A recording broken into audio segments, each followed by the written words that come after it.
Chapter 45. Absolute Ground Rent. In our analysis of differential rent, we proceeded from the premise that the worst land pays no ground rent, or to put it more generally, land pays ground rent only when the individual production price of its product is below the production price that governs the market, giving rise to a surplus profit that is transformed into rent. The first thing to note here is that the law of differential rent as differential rent is completely independent of the truth or falsity of that premise. If we call the general production price that governs the market P, then for the product of the worst type of land A, P coincides with its individual production price, i.e. its price pays for the constant and variable capital consumed in the course of production plus the average profit, which is equal to the profit of enterprise plus interest. Rent here is zero. The individual production price of the next better type of land B equals P prime, and P is greater than P prime, i.e. P pays for more than the actual production price of the product of land in class B.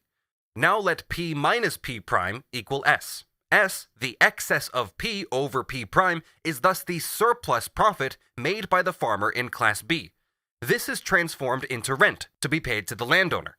For the third class of land, C, let the actual production price be P prime prime, so that P minus P prime prime equals 2S. This 2S is now transformed into rent. Similarly, for the fourth class D, the individual production price is P prime prime prime, and P minus P prime prime prime equals 3S, transformed into rent, and so on. Let us now assume that the premise of zero rent for land in class A, the price of its product being P plus 0, is false. Instead, say that it pays a rent equal to R. Two things then follow. Firstly, the price of the product of Class A land would not be governed by its price of production, but would contain a surplus over and above this. It would be P plus R. For assuming the capitalist mode of production in its normal condition, i.e. assuming that the surplus R that the farmer pays to the landowner is neither a deduction from wages nor from the average profit of capital, he can pay it only by selling his product above its price of production, so that it would yield him a surplus profit if he did not have to part with this surplus to the landowner in the form of rent. The governing market price of the total product on the market from all types of land would then not be the price of production that capital generally yields in all spheres of production, i.e. a price equal to the outlays plus the average profit. It would be this production price plus the rent, P plus R, rather than just P. For the price of the product of Class A land always represents the limit of the governing general market price, the price at which the total product can be supplied, and to this extent, it governs the price of this total product. Secondly, however, in this case, even though the general price of the product of the land would be basically modified, the law of differential rent would not in any way be thereby abolished. For if the price of the product of Class A, and therefore the general market price, was P plus R, the price for classes B, C, D, etc. would be P plus R as well.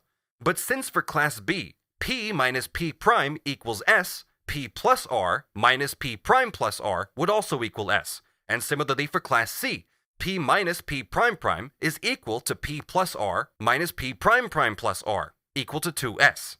For Class D, P minus P prime prime prime equals P plus R minus P prime prime prime plus R, equaling 3S, etc. The differential rent would thus be the same as before, and would be governed by the same law even though the rent contains an element independent of this law and underwent a general rise together with the price of the product. It follows from this that whatever the rent on the least fertile types of land might be, not only is the law of differential rent independent of it, but the only way to grasp the true character of differential rent itself is to set the rent for Class A land at 0. Whether it really is 0 or something positive is immaterial as far as the differential rent is concerned, and does not need to be taken into account. The law of differential rent is thus unaffected by the result of the following analysis. If we now investigate more closely the basis of the assumption that the product of the poorest land A pays no rent, we get the following result. If the market price of the product, say corn, reaches such a level that an additional advance of capital invested in Class A land pays the customary price of production, i.e. yields the customary average profit on the capital, this condition is sufficient for the investment of additional capital on Class A land. That is to say, this condition is sufficient for the capitalist to invest new capital at the customary profit and to valorize it in the normal way. It should be noted here that even in this case, the market price must be higher than the production price of A. For as soon as the additional supply is obtained, the relationship of demand and supply is evidently changed. Formerly, the supply was not sufficient, whereas now it is sufficient. The price must therefore fall. In order to fall, it must have stood higher than the production price of A. But the less fertile character of the Class A land that has newly been cultivated means that the price does not fall again as low as it was when the production price of Class B governed the market. The production price of A sets a limit for a relatively permanent rise in the market price, and not just for a temporary one. If, on the other hand, the land newly brought into cultivation is more fertile than the land A that formerly governed the price, and yet is only sufficient to meet the additional demand, the market price remains unchanged. But the analysis of whether the worst class of land pays a rent coincides in this case too with the question under discussion here. For here too, the assumption that Class A land does not pay any rent would be explained by the fact that the market price is just sufficient for the capitalist farmer to cover the capital applied plus the average profit. In short, the market price provides him with the price of production of his commodities. In any case, insofar as he has to act as a capitalist, the capitalist farmer on Class A land can cultivate under these conditions. The condition for the normal valorization of capital on Class A land is then present. But from the premise that capital could now be invested by the farmer on Class A land under the average valorization conditions of capital, it in no way follows that this land in Class A is now immediately at the farmer's disposal. The fact that the farmer could valorize his capital at the customary profit if he paid no rent is in no way a reason for the landlord to lease out his land to the farmer for nothing, and be so philanthropic to his client as to extend him a crédit gratuit. This assumption would mean abstracting from landed property. It would mean abolishing landed property, whose very existence is a barrier to the investment of capital and its unrestricted valorization on the land. A barrier that in no way collapses in face of the farmer's mere reflection that the level of corn prices would enable him to obtain the customary profit on his capital by exploiting land of type A as long as he did not pay any rent, i.e. if he could actually treat landed property as non-existent. Differential rent presupposes precisely the monopoly of landed property as a barrier to capital, for otherwise the surplus profit would not be transformed into ground rent and would not accrue to the landlord instead of to the farmer. And landed property remains such a barrier even where rent in the form of differential rent disappears, i.e. on type A land. If we consider the cases where capital investment on the land can take place without payment of rent in a country of capitalist production, we shall find that they all involve a factual, if not a legal, abolition of landed property, an abolition that can only occur under very special conditions of an accidental nature. Firstly, if the landowner is himself a capitalist, or the capitalist a landowner. In this case, he can cultivate his land himself, as soon as the market price has risen sufficiently to obtain the price of production from the present land A, i.e. to replace capital plus average profit. And why? Because as far as he's concerned, landed property does not set any barrier to the investment of his capital. He can treat the land as a simple natural element and let his decision be determined exclusively by considering the valorization of his capital by capitalist considerations. Such cases do exist in practice, but only as exceptions. Just as the capitalist cultivation of the land assumes a separation between functioning capital and landed property, so it generally rules out cultivation by the landed proprietor himself. We can see immediately how this is purely accidental. If an increased demand for corn requires the cultivation of a greater extent of type A land than is to be found in the hands of self-farming proprietors, i.e. if one part of it has to be leased in order to be cultivated at all, this hypothetical abolition of the barrier that landed property places to the investment of capital immediately disappears. It is an absurd contradiction to start from the separation between capital and land, tenant, farmer, and landowner, which corresponds to the capitalist mode of production, and then to assume the reverse, i.e. that the landowner is his own farmer, up to the point that capital would draw no rent from cultivating the land if there were no landed property independent of it. See the passage on rent of mines in Adam Smith quoted below. This abolition of landed property is accidental. It may exist or it may not. Secondly, a leasehold may include particular pieces of land that pay no rent at the given level of market prices and are in fact rented free, though they are not viewed in this light by the landowner, since what he pays attention to is the total rental of the land leased and not the particular rent of individual component parts. In this case, the rent paid by the farmer for the investment of his capital disappears as far as these non-rent-bearing pieces of his farm are concerned, and with it, landed property as a barrier to the application of capital, and this is, moreover, by contract with the landlord himself. But the only reason why he pays no rent for these pieces of land is that he does pay rent for the land to which they are an accessory. In this case, the combination presupposed is precisely one in which resort does not have to be had to the worst type A land as an independent and new field of production in order to make up the missing supply. Instead, this worse land simply forms an inseparable filling sandwiched between the better land. But the case that is to be investigated here is precisely that in which tracts of type A land are farmed independently and have therefore to be independently leased out under the general preconditions of the capitalist mode of production.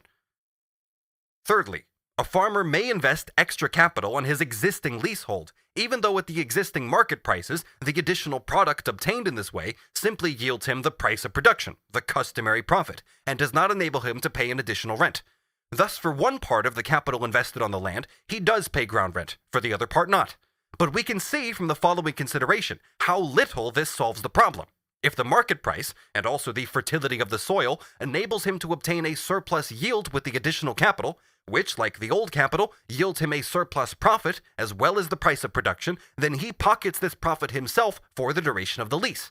And why? Because as long as the tenancy contract lasts, the barrier that landed property places to the investment of his capital in the land has been removed. Yet, the mere fact that in order to secure this surplus profit, he must take on additional worse land and lease it separately shows irrefutably that the investment of additional capital on the old land is not sufficient to produce the increased supply that is needed.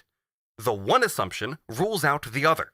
Now, one could say that the rent of the worst type A land is itself a differential rent compared with the land cultivated by its own proprietor, even though this occurs only as a chance exception, or with additional capital investment on the old leaseholds that do not yield any rent. This, however, would be firstly a differential rent that did not arise from the differing fertility of types of land and hence did not presuppose that type A land paid no rent and its product was sold at the price of production, while secondly, whether additional capital investments on the same leasehold yield rent or not is as completely immaterial for whether the land in Class A that is newly taken on pays rent or not, as it is immaterial, for example, for investment in a new and independent factory, where another manufacturer in the same branch of production invests a part of his capital in interest-bearing paper because this cannot be completely valorized in his own business, or whether he makes particular extensions that do not yield him the full profit, though they do yield more than the interest. As far as he is concerned, this is a secondary matter, but any new enterprise must yield the average profit and is set up on this expectation. Additional capital investment on the old leaseholds, moreover, and the additional cultivation of new land in Type A set limits to one another. The limit up to which additional capital can be invested on the same leasehold under less favorable conditions of production is given by the competing new investments on Class A land. On the other hand, the rent that this class of land can yield is limited by the competing additional capital investments on the old leaseholds. But none of these dodges solves the problem, which, put simply, is as follows. Let us assume that the market price for corn, which in our analysis represents any product of the soil, is sufficient for portions of Class A land to be taken into cultivation, and for the capital invested to obtain the production price of the product from these new fields, i.e. the replacement of capital plus average profit. Let us assume, in other words, that the conditions for the normal valorization of capital in Class A land are present. Is this enough? Can this capital really then be invested? Or must the market price rise high enough for even the worst land A to yield a rent? In other words, does the monopoly of landed property set a barrier to the investment of capital that would not be present, from a purely capitalist standpoint, without the existence of this monopoly?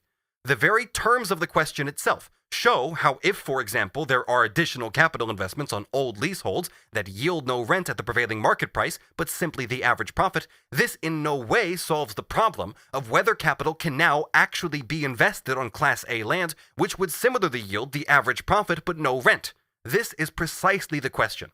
It is clear from the need to take new land into cultivation that the additional capital investments which yield no rent do not satisfy the demand. If the additional cultivation of land A is undertaken only insofar as this yields rent, i.e. yields more than the price of production, two cases are possible. Either the market price must rise in such a way that even the final additional capital investments on the old leaseholds yield surplus profit, whether this is pocketed by the farmer or the landlord.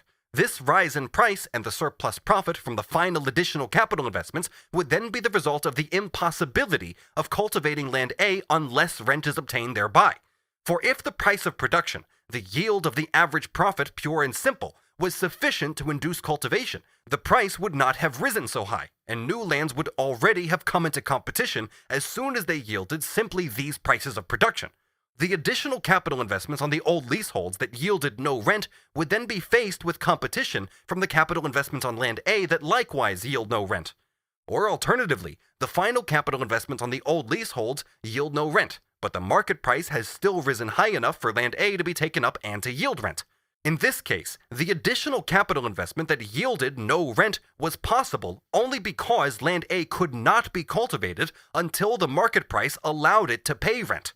In the absence of this condition, it would already have been cultivated at a lower price level, and those later investments of capital on the old leaseholds that need the high market price to yield the customary profit without rent could not have taken place.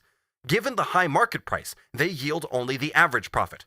At a lower price, which would have become the governing one with the cultivation of land A as its price of production, these investments would not have yielded this profit, and so they could not have taken place at all under this condition. The rent of land A would thus form a differential rent compared with these capital investments on the old leaseholds that yield no rent. But if the acreage of A forms such a differential rent, this is simply the result of its not being available for cultivation at all unless it yields a rent, i.e. unless there is a need for this rent, which is not determined by any difference in the types of land, and which sets a barrier to the possible investment of additional capitals on the old leaseholds. In both cases, the rent of land A would not be just the result of a rise in corn prices, but the very opposite. The fact that the worse soil has to yield a rent for cultivation to be permitted at all would be the reason why corn prices rise to the point at which this condition can be fulfilled.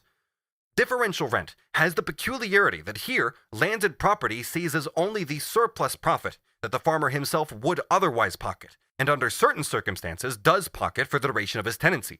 Here, landed property simply causes the transfer of a portion of the commodity price that arises without any effort on its part, rather as a result of the determination by competition of the production price governing the market, a portion reducible to surplus profit from one person to the other, from the capitalist to the landowner.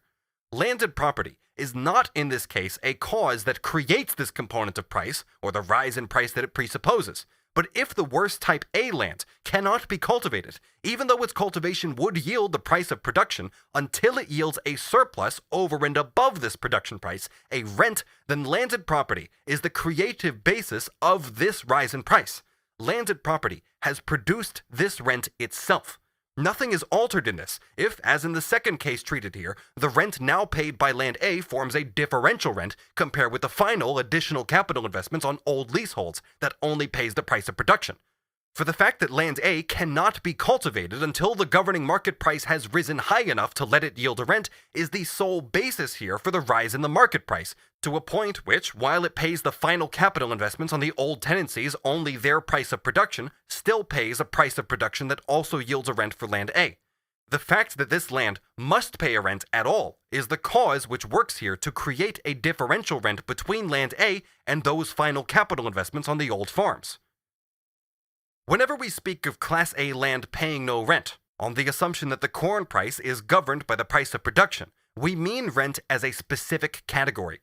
If the lease price paid by the farmer involves a deduction from the normal wages of his workers or from his own normal average profit, he does not pay any rent as an independent component of the price of his commodity, distinct from wages and profit. We have already noted how this constantly happens in practice. Insofar as the wages of agricultural workers in a country are depressed below their normal average level, so that there is a deduction from wages, with a part of the wages regularly going into rent, this is no exceptional case for the farmer on the worst land.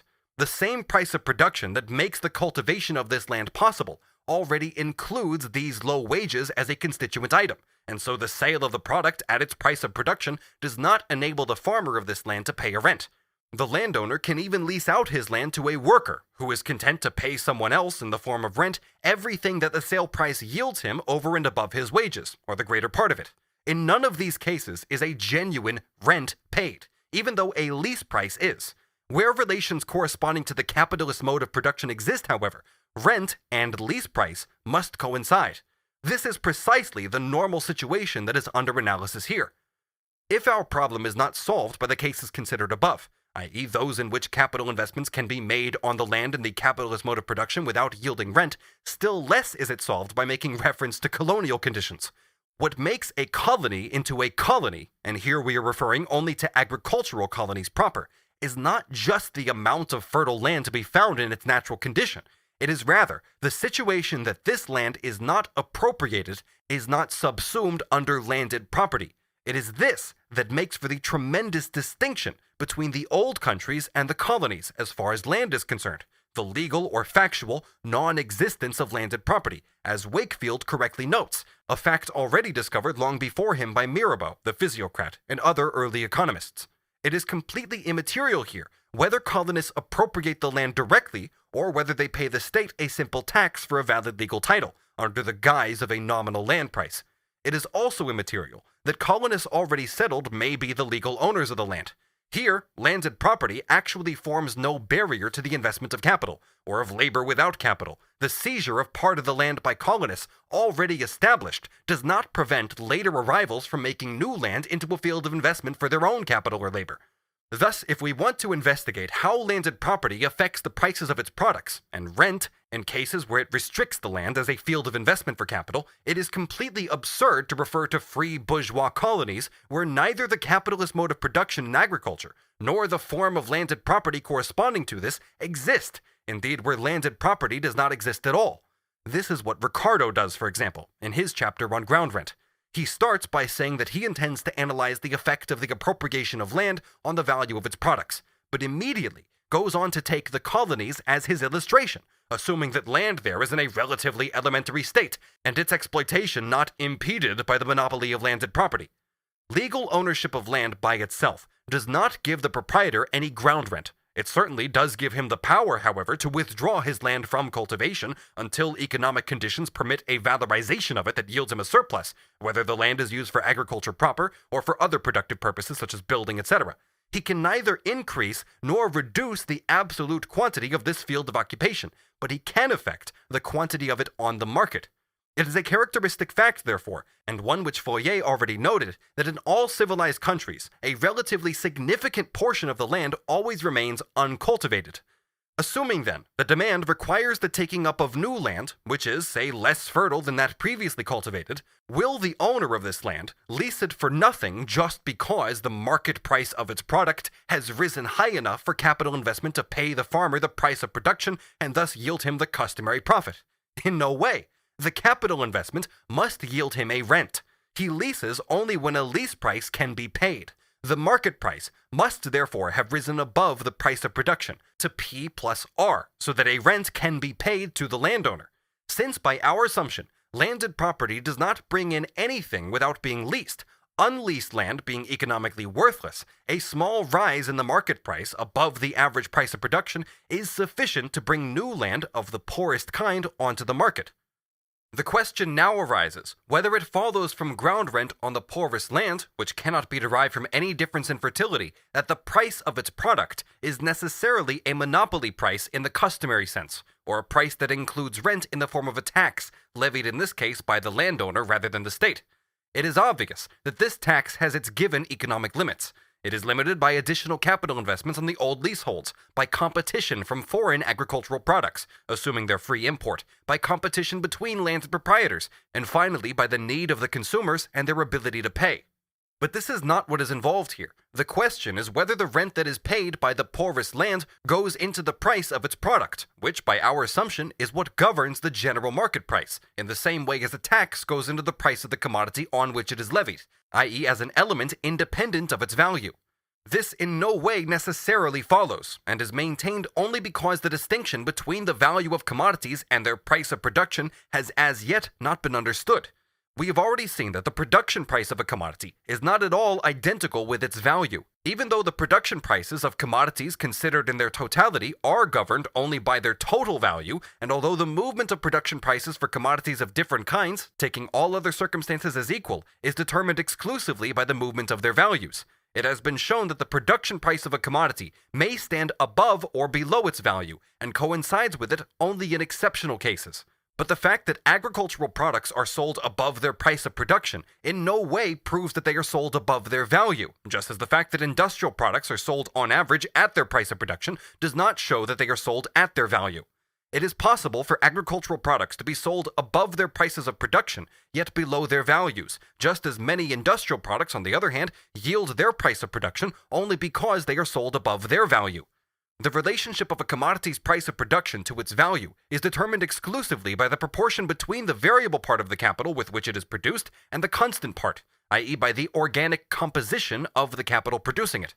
If the composition of capital in one sphere of production is lower than that of the average social capital, i.e. if its variable component, that laid out on wages, is greater in relation to the constant component, that laid out on material conditions of labor, than is the case for the average social capital, the value of its product must stand above its price of production. That is to say, such a capital produces more surplus value given the same exploitation of labor, and therefore more profit than an equally large adequate part of the average social capital, because it applies more living labor. The value of its product thus stands above its price of production, because this price of production is equal to the replacement of the capital plus the average profit, and the average profit is less than the profit produced in this commodity. The surplus value produced by the average social capital is less than the surplus value produced by a capital of this low composition. The reverse is true if the capital invested in a particular sphere of production is higher in composition than the average social capital. The value of the commodities it produces then stands below their price of production, which is generally the case with the products of the most highly developed industries. If the capital in a particular sphere of production has a lower composition than the average social capital, this is firstly only a different expression for the fact that the productivity of social labor in this particular sphere of production stands below the average level, for the level of productivity attained is expressed in the relative preponderance of the constant portion of capital over the variable, or in the steady decline of that component of a given capital laid out on wages. If the capital in a particular sphere of production has a higher composition, on the other hand, this expresses a level of development of productivity which is higher than the average. Leaving aside actual artistic works, which are excluded from our subject by the very nature of the case, it is self-evident that different spheres of production, according to their technical characteristics, require differing proportions of constant and variable capital, and that living labor must play a greater part in some and a smaller part in others. In extractive industry, for example, which should be clearly distinguished from agriculture, raw material completely disappears as an element of the constant capital, and even ancillary materials play a significant role only very occasionally. But the other part of constant capital, fixed capital, does play a major role in mining. Here too we can measure the course of development by the relative growth in constant capital compared with variable. If the composition of capital in agriculture proper is less than the social average, this is at first glance an expression of the fact that in countries of developed production, agriculture has not progressed to the same extent as manufacturing industry. Leaving aside all other economic conditions which have some determining effect, this fact is explicable simply in terms of the earlier and more rapid development of the mechanical sciences, and especially of their application, compared with the later, and in part still very recent, development of chemistry, geology, and physiology, and their application to agriculture in particular. It is also an indubitable and long-known fact that advances in agriculture are themselves always expressed in a relative growth in the constant portion of capital as against the variable. Whether the composition of agricultural capital is less than the social average in a particular country of capitalist production, say England, is a question which can be settled only by statistical investigation, and which it would be superfluous for our purpose to go into in detail. In any case, it still holds theoretically that it is only on this premise that the value of agricultural products can rise above their price of production, i.e. that the surplus value produced in agriculture by a capital of a given size, or what comes to the same thing, by the surplus labor that it sets in motion and commands, i.e. the total living labor applied, is greater than for an equally large capital of the average social composition. This assumption is therefore sufficient as far as the form of rent we are examining here is concerned, and it is a necessary assumption for this rent to arise. Where this hypothesis is inapplicable, the form of rent corresponding to it disappears. This simple fact, however, of a surplus in the value of agricultural products over and above their price of production, would in no way be sufficient in itself to explain the existence of a ground rent independent of the differences in fertility between types of land, or successive investments of capital on the same land. In short, of a rent conceptually distinct from differential rent, which we can therefore denote as absolute rent. A whole number of manufacturing products are characterized by a value above their price of production, without thereby yielding a surplus over and above the average profit, a surplus profit that could be transformed into rent. It is rather the existence and the concept of the price of production and the general rate of profit it involves, which rest on the fact that individual commodities are not sold at their values. The prices of production arise from an adjustment of commodity values under which, after the reimbursement of the respective capital values consumed in the various spheres of production, the total surplus value is distributed not in the proportion in which it is produced in the individual spheres of production and hence contained in their product, but rather in proportion to the size of the capitals advanced. It is only in this way that an average profit arises, and a production price for commodities can be arrived at, the characteristic element of which is this average profit. It is the constant tendency of capitals to bring about, by competition, this adjustment in the distribution of the surplus value that the total capital produces, and to overcome all obstacles toward it. It is therefore their tendency only to tolerate such surplus profits as arise, under whatever circumstances, not from the difference between the values of commodities and their prices of production, but rather from the general price of production governing the market and the individual production prices differing from this.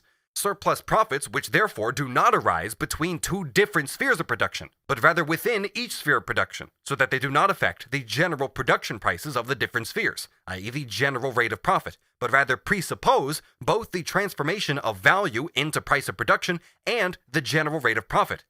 This presupposition, however, depends, as already explained, on the continuously changing proportionate distribution of the total social capital between the various spheres of production, on a continuous immigration and emigration of capitals, on their transferability from one sphere to another, in short, on their free movement between these various spheres of production as so many available fields of investment for the independent parts of the total social capital.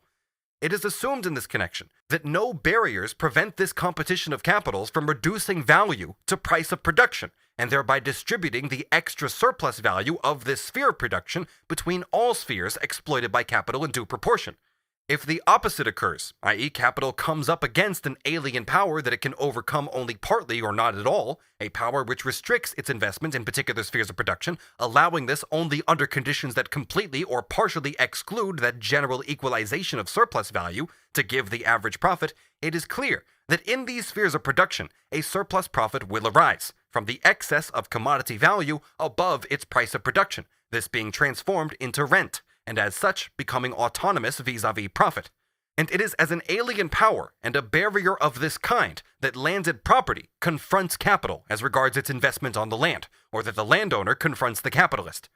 Here, landed property is the barrier that does not permit any new capital investment on formerly uncultivated or unleased land without levying a toll, i.e. demanding a rent, even if the land newly brought under cultivation is of a kind that does not yield any differential rent, and which, save for landed property, could have been cultivated already with a smaller rise in the market price, so that the governing market price would have paid the tiller of this worse land only his price of production.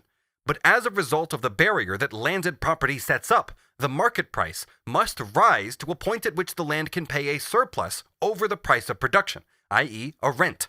Since, however, the value of the commodities produced by agricultural capital is above their price of production by our assumption, this rent forms the excess of the value above the price of production, or a part of this excess, except for a further case that will be examined straight away. Whether the rent is equal to the whole difference between the value and the price of production, or only to a greater or lesser part of this difference, depends entirely on the state of supply in relation to demand, and on the scale of the area newly brought under cultivation. As long as the rent is not equal to the excess of the value of the agricultural products over and above their price of production, one part of this surplus always goes into the general equalization and proportionate distribution of all surplus value between the various individual capitals. As soon as rent was equal to the excess of the value over the price of production, this entire part of the extra surplus value over and above the average profit would be withdrawn from the equalization process. But whether this absolute rent is equal to the whole extra value over and above the price of production, or only to a part of this, agricultural products are always sold at a monopoly price, not because their price stands above their value, but rather because it is equal to their value, or is below their value but above their price of production. Their monopoly consists in this, that their value is not leveled down to their price of production, as it is with other industrial products whose values stand above the general price of production. Since one part of the value in the price of production is in fact a given constant, i.e. the cost price, the capital K consumed in the course of production, the distinction lies in the other, variable part, the surplus value, which in the price of production is P, profit, i.e. the total surplus value reckoned on the social capital, and on each individual capital is an aliquot part of this, but which in the value of the commodity is equal to the actual surplus value which this particular capital has produced, forming an integral part of the commodity value it has created. If the value of a commodity is above its price of production, the price of production equals K plus P, and its value equals K plus P plus D, so that P plus D equals the surplus value contained in it. The difference between the value and the price of production is thus D, the excess of the surplus value produced by this capital over the surplus value allotted to it by the general rate of profit. It follows from this that the price of agricultural products can stand above their price of production without reaching their value.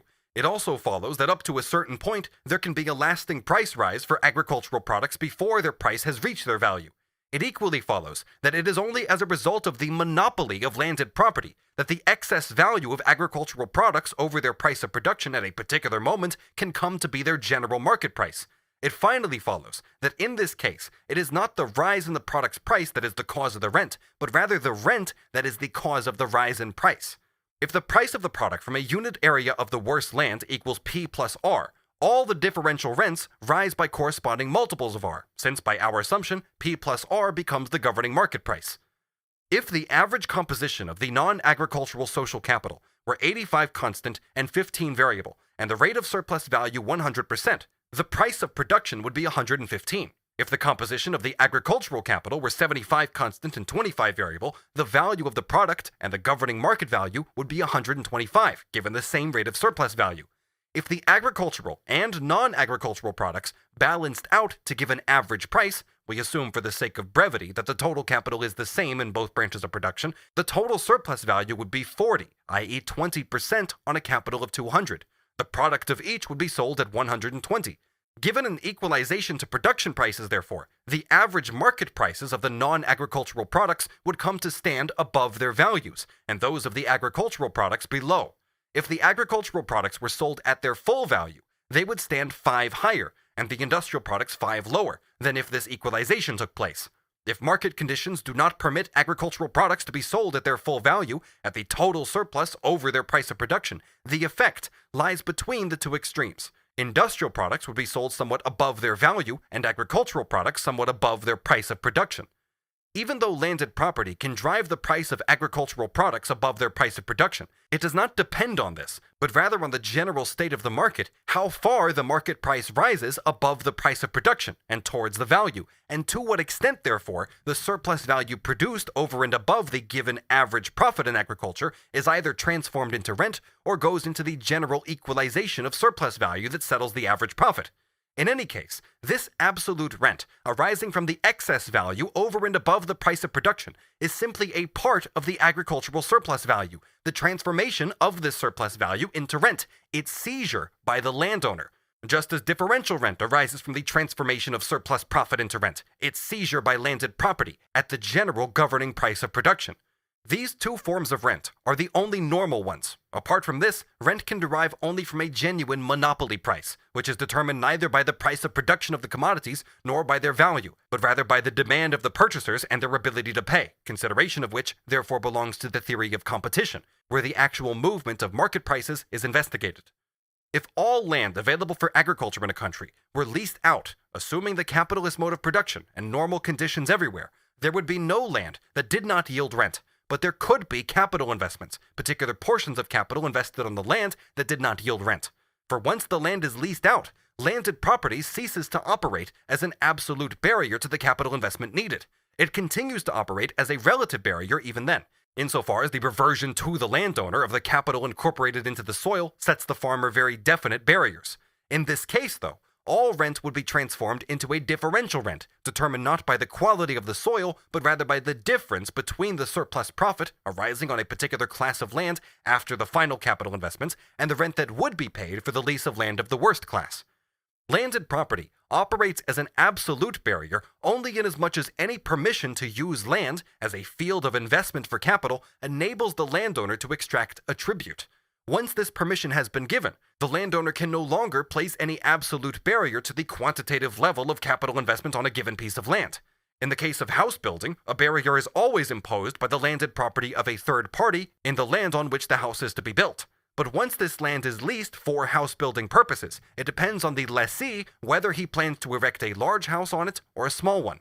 If the average composition of agricultural capital were the same as that of the average social capital, or even higher than this, the result would be the disappearance of absolute rent in the sense developed above, namely a rent that is different both from differential rent and from rent depending on an actual monopoly price.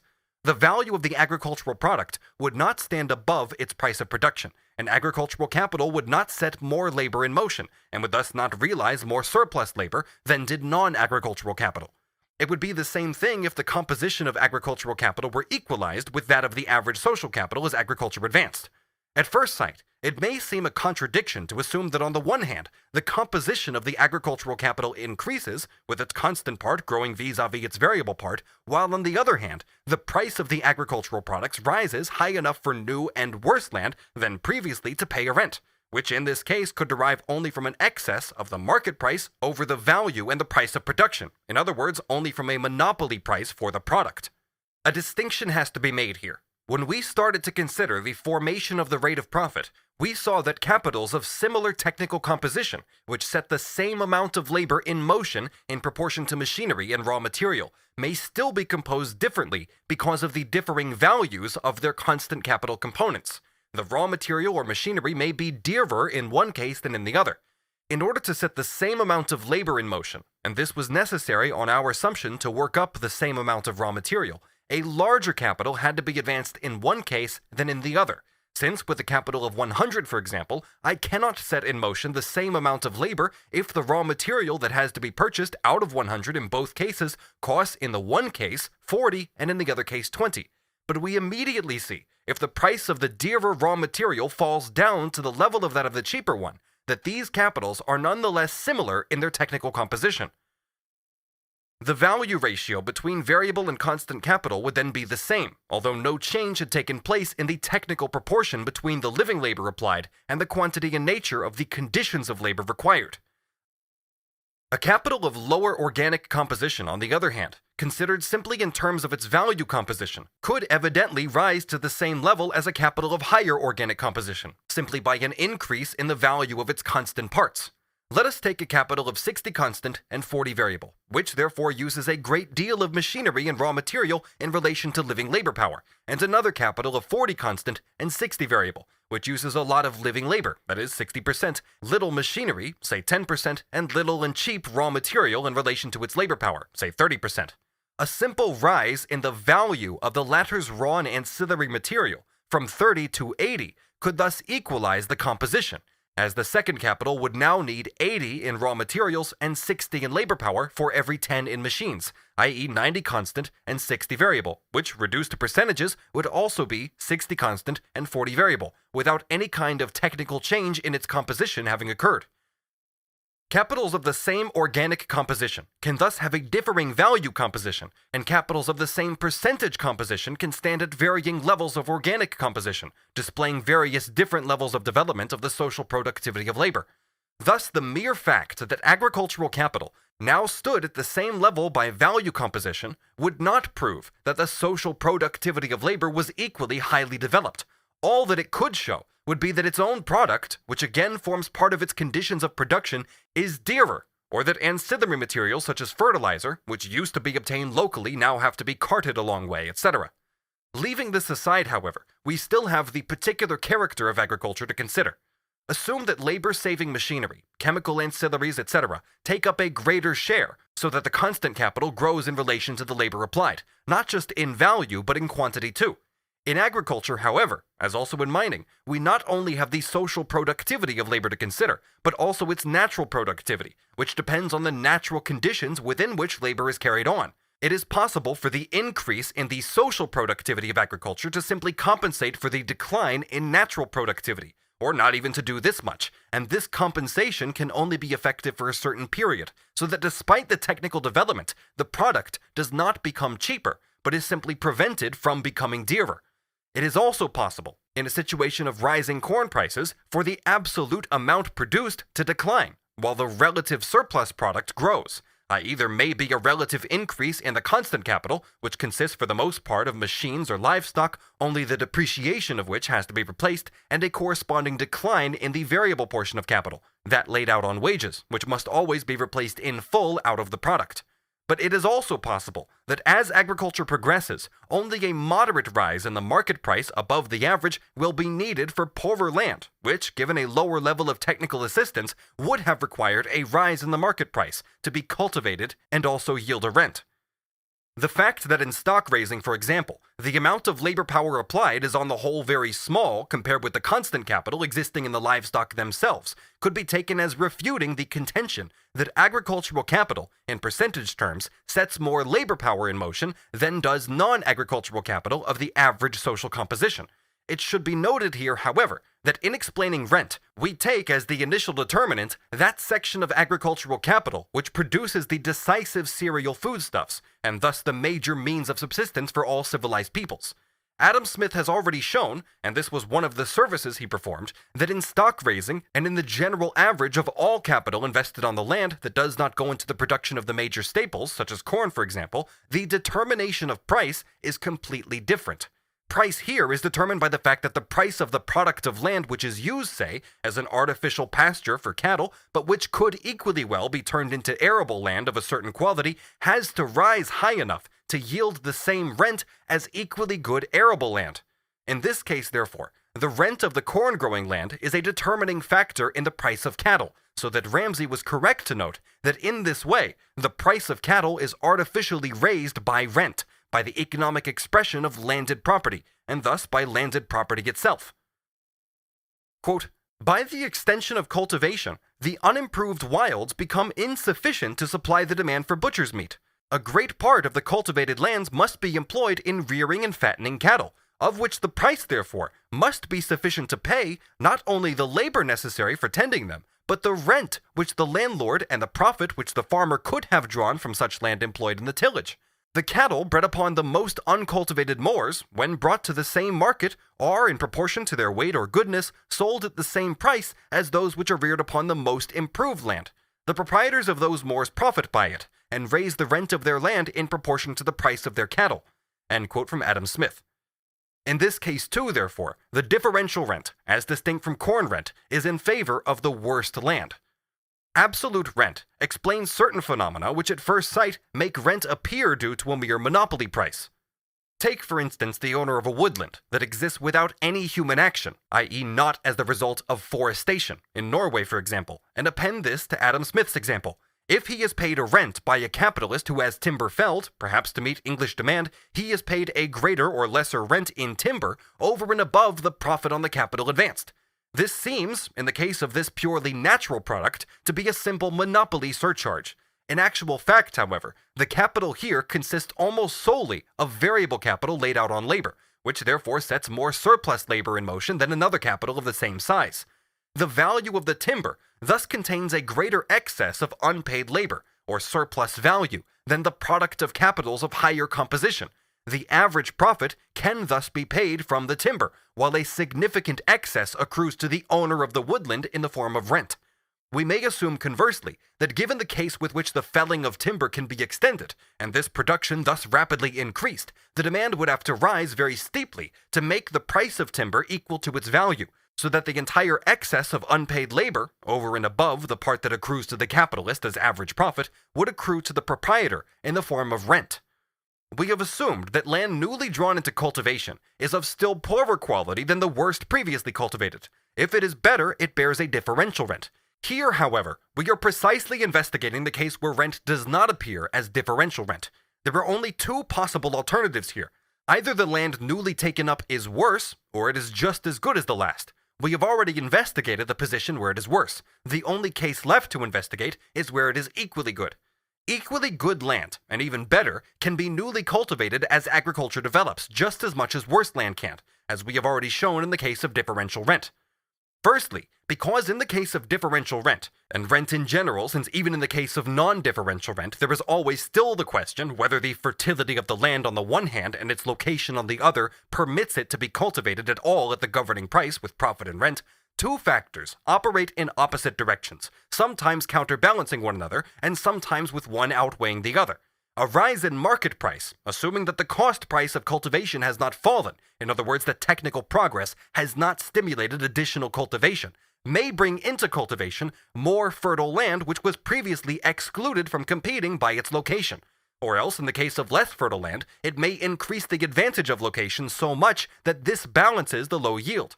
Alternatively, even if the market price does not rise, the location can bring better land into competition by way of improved means of communication, as we have seen on a large scale with the prairie states of North America. Even in countries which have long been civilized, this is constantly the case, if not on the same scale as in the colonies, where, as Wakefield correctly notes, location is decisive. Thus, firstly, the contradictory effects of location and fertility, and the variability of the location factor, which is constantly balanced out, bringing about constant progressive changes which also tend to balance out, alternately bring equally good, better, or worse tracts of land into competition with those previously cultivated. Secondly, with the development of natural science and agronomy, the fertility of the land itself changes, since there is an alteration in the means by which the soil's elements can be made capable of immediate exploitation.